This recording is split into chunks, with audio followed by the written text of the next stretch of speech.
Idea video इयत्ता पहिलीत जाणाऱ्या मुलांच्या मातांसाठी। नमस्ते, आजच्या मीटिंग मध्ये आपले स्वागत आहे। आशा आहे मागच्या आठवड्याचा आयडिया व्हिडिओ आवडला असेल।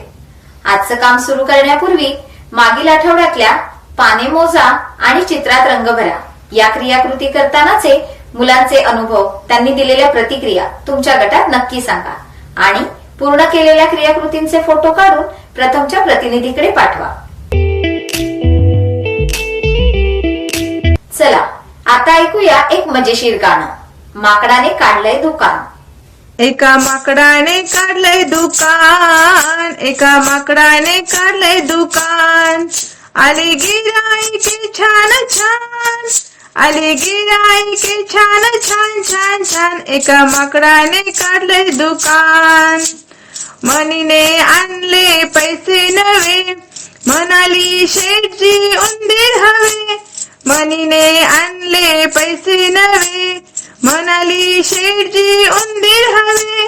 छान छान छान एका माकडाने काढलंय दुकान, एका माकडाने काढलंय दुकान। ऐकलेले गाणे गटामध्ये गा आणि घरी जाऊन मुलांनाही गायला सांगा। तोपर्यंत व्हिडिओ इथे पॉज करूया। आता वेळ झाली आहे पुढील क्रियाकृतीची, जिचे नाव आहे पहा आणि चर्चा करा। मुलं आपल्या आजूबाजूच्या गोष्टी पाहून, ऐकून आणि अनुभवातून शिकतात। जेव्हा मुले एखादी गोष्ट स्वतः करून पाहतात किंवा चित्रांच्या माध्यमातून पाहतात तेव्हा त्यांना ती गोष्ट लवकर समजते।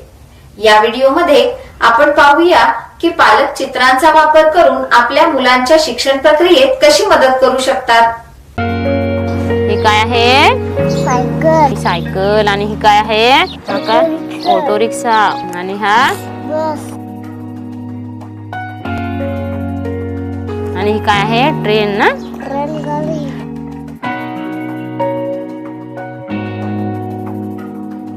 मोटरसायकल कुठे आहे? आणि होडी आणि रिक्षा। या क्रियाकृतींमुळे मुलांना काय फायदा होऊ शकतो? या क्रियाकृती आणखीन कोणकोणत्या वेगवेगळ्या पद्धतीने करता येऊ शकतात? यावर सगळ्या मातांनी एकमेकांशी चर्चा करा। तोपर्यंत व्हिडिओ पॉज करा। चला तर मग आता वेळ झाली आहे खेळाची, म्हणजे मिळून काही करूया या कृतीची। आपण खेळणार आहोत एक मजेशीर खेळ, ज्यासाठी लागेल एक पिशवी आणि काही छोट्या मोठ्या वस्तू। सगळ्या वस्तू त्या पिशवीत ठेवायच्या आहेत आणि मग डोळ्यांनी न पाहता फक्त स्पर्श करून त्या वस्तू ओळखायच्या आहेत। ज्याने सगळ्यात जास्त वस्तू ओळखल्या तो ठरेल विजेता। या क्रियाकृतींमुळे मुलांना काय फायदा होऊ शकतो? या क्रियाकृती आणखीन कोणकोणत्या वेगवेगळ्या पद्धतीने करता येऊ शकतात? यावर सगळ्या मातांनी एकमेकांशी चर्चा करा। तोपर्यंत व्हिडिओ पॉज करा। आशा आहे की तुम्हाला हा खेळ आवडला असेल। आता पुढील कृतीकडे जाऊया, ती आहे घरी जाऊन मुलांसोबत कृती करू। पालकांनी आणि मुलांनी मिळून कागद किंवा मातीचे 5 वेगवेगळ्या आकाराचे गोळे बनवायचे आहेत। मुलांना हे गोळे छोट्यापासून मोठ्या आणि मोठ्यापासून छोट्या क्रमाने मांडायला सांगा। त्याचबरोबर तुम्हाला येथे चित्र ओळख ही कृती देखील दिली आहे।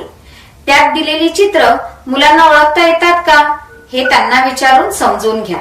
या कृती गटात चर्चा करून समजून घ्या आणि घरी मुलांकडून करून घ्या। तुम्ही या क्रियाकृती घरी मुलांसोबत कराल त्यावेळी तुम्हाला आलेले अनुभव, अडचणी तुम्ही प्रत्येक आठवड्याला गटात आणि आमच्यासोबत नक्की शेअर करा। आजच्या क्रियाकृती इथे संपत आहेत। अशाच नवीन माहिती आणि क्रियाकृतींसह पुढच्या आठवड्यात पुन्हा भेटू। तोपर्यंत स्वतःची आणि मुलांची काळजी घ्या। धन्यवाद।